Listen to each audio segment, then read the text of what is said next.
Kisah si Mikin bagian 7. Cuma matanya saja baru yang berkedip-kedip.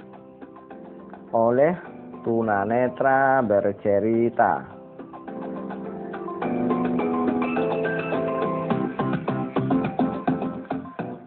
Pagi-pagi sekali Mikin sudah pergi mendatangi harimau yang kemarin ditinggalkannya dalam keadaan sekarat. Dia menemui harimau itu masih tergolek saja di dalam gubuk kecil-kecilan yang kemarin dibangunnya secara darurat. Tapi Mikin memperhatikan harimau itu dengan hati-hati sekali. Ternyata mata harimau itu sudah berkedip-kedip. Mikin menjadi senang, tapi ada juga rasa geli dan takut di dalam hatinya.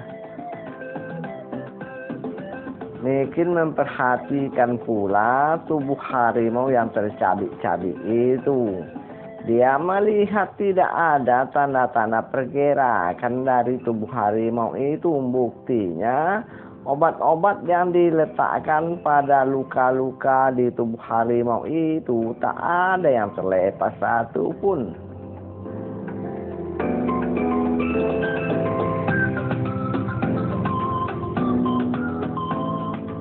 Mikin kemudian mengeluarkan seekor ikan gabus yang sudah dipotong-potongnya dari sebuah tempayan.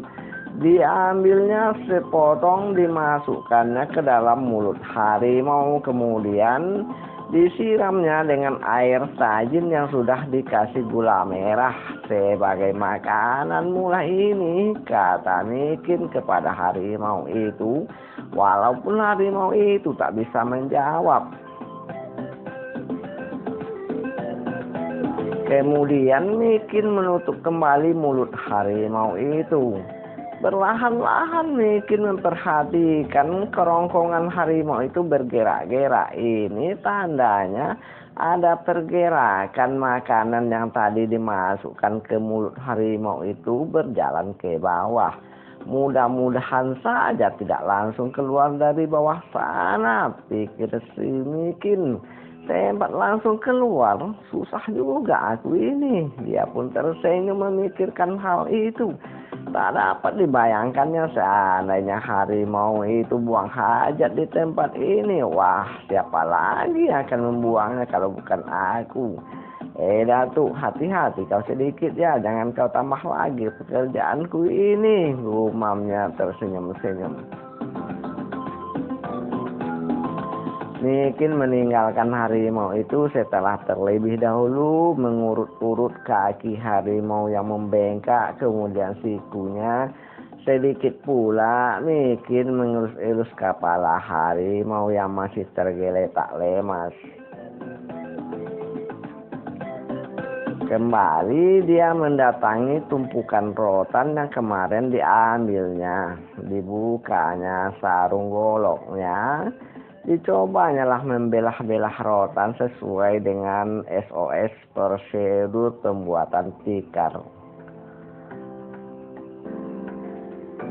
Setelah perutnya berbunyi kruyuk-kruyuk, barulah si Mikin membuka bontot yang tadi sengaja dibawanya.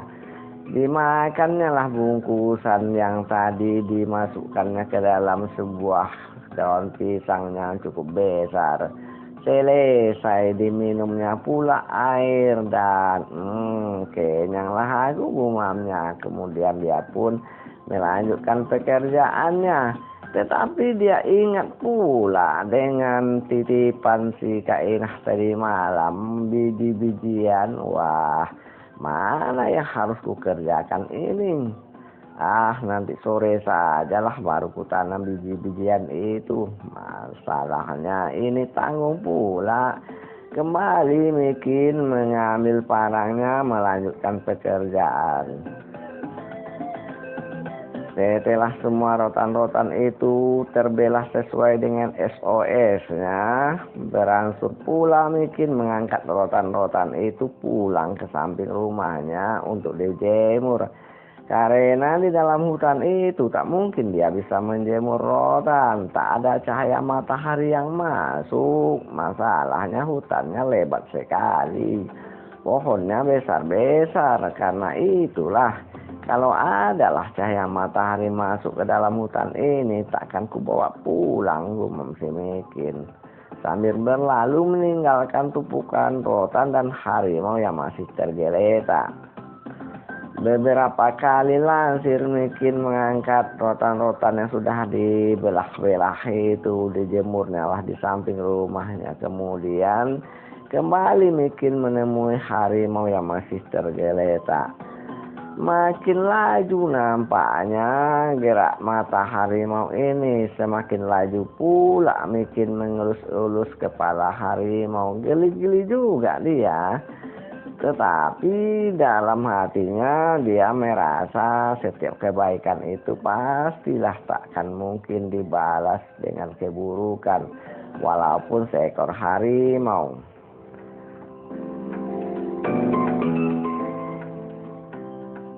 Kembali Mikin memberi harimau itu sisa air tajin yang tadi pagi dibawanya. Kebetulan tadi pagi tidak dimasukkannya ke dalam mulut harimau itu semuanya.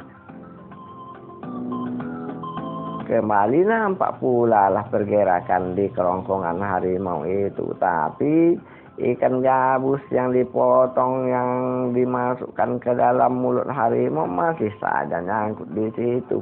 Berarti belum sanggup dia mengunyahnya, gumam Mikin. Karena itulah dia tidak menambah daging ikan lagi ke dalam mulut harimau. Setelah lama bermain-main sendirian dengan harimau, kembali Mikin mendatangi kebunnya dan menanami biji durian yang tadi malam diberikan oleh Kak Inah.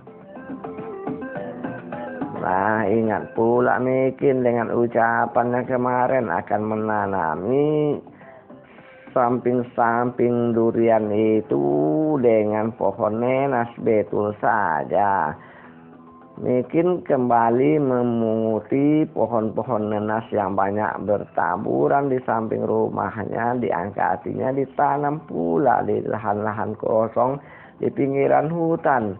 Penuhlah sekarang pekarangan belakang Mikin ini, tidak tanggung-tanggung, hampir 4 hektar penuh semua.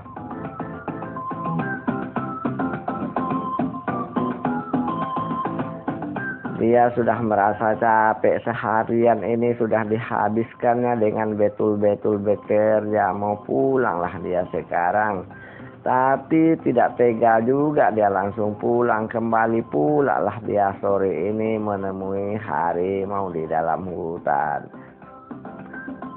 Dilihatnya harimau itu betul-betul terkejut lagi si Mikin. Wah, ini penyakit datang lagi. Apa benarnya cerita si Pandir tadi malam? Sambil melotot terbengong-bengong, Mikin memperhatikan daun lebar yang terletak di samping harimau. Di atasnya ada sekitar 30 keping uang emas. Uang emas itu muncul lagi. Wah, repot aku ini, katanya. Tapi dia tidak menyentuh uang itu sedikit pun. Ditinggalkannya harimau itu setelah mengasih air tajin dan mengelus-elusnya. Bersambung.